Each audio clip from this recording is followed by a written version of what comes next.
Right, join me today for part 3 of the 6,000 mile service, strictly speaking, according to the maintenance schedule.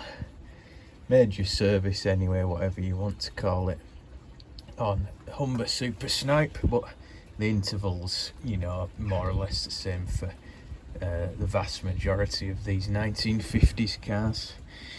And in this instalment I'm going to be dealing with a few things to do with the rear axle. I'm going to be draining the oil from it, greasing the remaining prop shaft nipples, the UJs, etc. And I thought it worthy of mentioning a few points that often go overlooked, but are important, and can only be seen and examined when you're underneath the car. I've got it up on the ramps. As a DIY motorist, this is all stuff that can be done at home. So let's push on with this. Now, I'm going to be draining the rear axle oil, and the first thing you should do is make sure that the filler plug can be undone, as it wouldn't be the first time somebody's drained all the oil out only to find that the filler plug is either jammed solid or in some way defective, and then they finish up with a dry axle. So always make sure that you can undo the filler. First of all, make sure you clean all around that area. As you can see, I've not done that yet, but with it being on top of the axle horizontally, make sure all that road dirt and grit thoroughly clean, because you do not want any of that to fall in and damage the differential. Use the right sockets, that goes without saying. Don't use a open-ended spanner on these. Either use the right ring spanner or the correct socket. Make sure you get the right fit. Don't over tighten them when you're doing them up. I like to use a shorter handle one for tightening them, and a longer handled one for undoing them, so that way you're not going to over tighten them. Also, regarding the axle, there is a breather. This sometimes takes the form of a little spout, a vent on the top which projects, and sometimes it can be just a drilled hole in the casing, as it is on here. I need to find that. It's somewhere, I can't remember where. I know I did clear it the last service or so, but make sure the breather is clear, the axle breather, because when the car is running, and everything is turning here, the prop shaft and diff, quite high pressures can build up in here, and if there is nowhere for that pressure to escape, i.e. with a blocked breather, it can leak out of the oil seals. It can get past the oil seals. Now, that can also happen with overfilling. That's just actually water, but I know it has been weeping in the past. So that will want doing. The oil seals, however, it's not a major leak. As I say, it can leak as a result of overfilling the axle.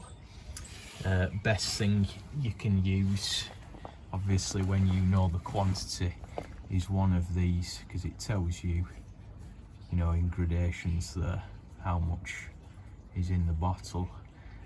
In this particular instance, I know the differential holds 1 litre. I use one of these with the you know, nozzle on there, which just makes it so much easier to fill the axle with the minimum of mess. You see I've written on there GL4.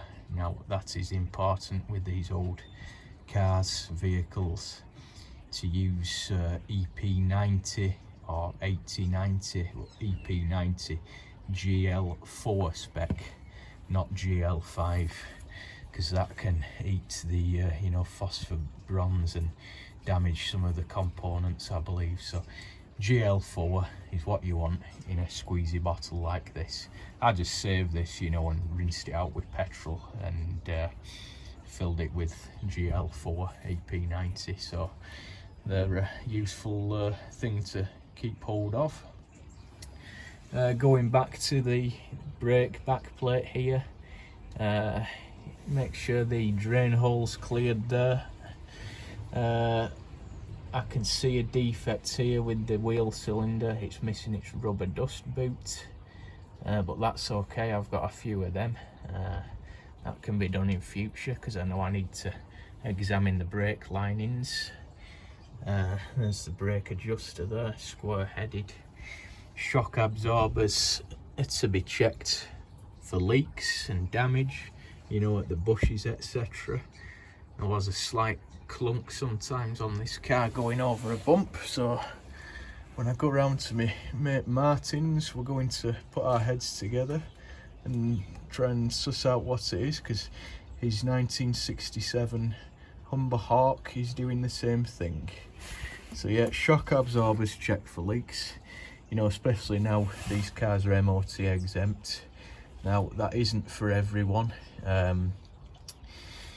I know that the less mechanically minded folk would do well to keep having an MOT, but I personally don't put my cars through an MOT because I keep on top of the maintenance, and I can spot problems before they develop too severely.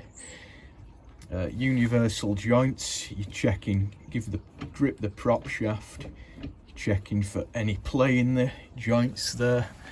So as you can see, there is none there. I mean, I fitted all this myself with the overdrive, so I knew there wasn't going to be any issues really. I thoroughly examined all these parts before fitting, because of course I needed the shortened prop shaft. Check the rubber mounts, you know, for damage, coming adrift, failing, that's all right. This cradle here, that's very, very important, because should the prop shaft UJ fail and become detached, heaven forbid, this cradle is there to catch it. It doesn't bear thinking about what would happen there at 70 miles an hour if this failed and dug into the ground. Not something you would want to happen, and fortunately something that very rarely if ever happens. But again, it's important to keep on top of things. You'll see the grease nipples are pointing down. In doing this job, you have to make sure the prop shaft is rotated correctly for access to the many grease nipples there. As you can see, there's quite a few. They all need a few shots. Springs,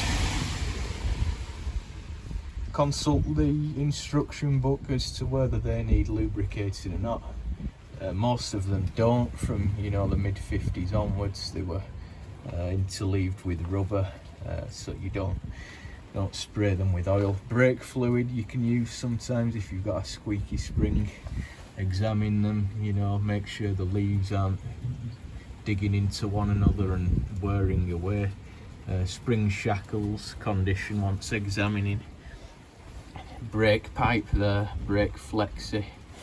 You can see quite clearly if there was going to be an oil leak from the differential, if the seal had failed, because oil would be sprayed all over this pipe and everywhere.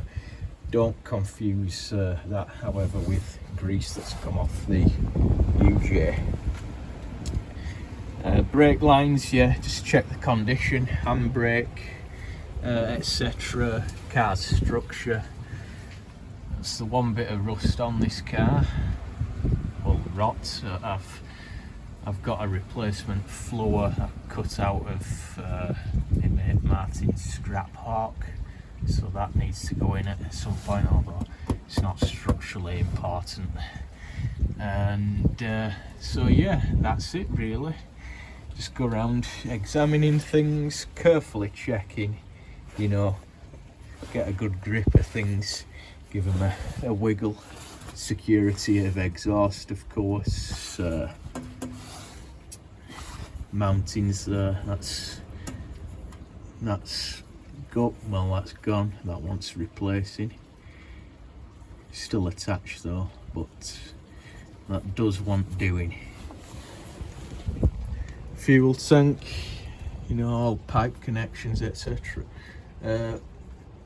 Rebound rubbers there, the bump stops, make sure they're in one piece, the bond can fail and the rubbers come away. So yeah, that's it. On inside wall of the tyre as well, check that for any damage. So, you know, just go around methodically and just see, you know, see if there's anything obvious. Get my grease gun. That's the Wanner there. Very good grease guns these. I mean, and the odd weep from the diff there, you know, the gasket here around the casing, nothing to be concerned about. They're never 100% oil tight, so what you are looking for is oil being sprayed all over the underneath of the car, you know, and over the brake flexes. So just give this a grease in here. If I can get the gun on.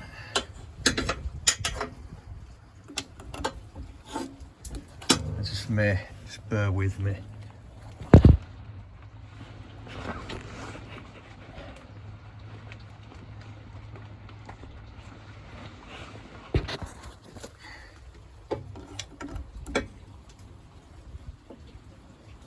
Nope, that's coming out. I'll have to choose one that I can do a bit better, you know, while filming. Here, for instance, I'm just pushing until I hear it coming out of the UJs. You don't want to put too much in, so 3 or 4 strokes is all that's required. And then give it a wipe. Wipe it clean before you apply the gun, of course, but yeah, there we go. Did I say, you know, make sure all these nuts are tight.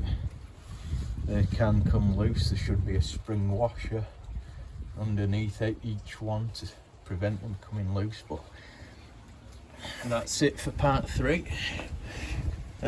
Part 4, I am going to be setting the tappet clearances, and I think there was something else I was going to do, but I'm not sure. The main thing was setting the tappet clearances. Oh yeah, renewing the spark plugs because they've done 12,000 miles, so that'll be part 4, the final part. So that's coming up. Okay, see you on part 4.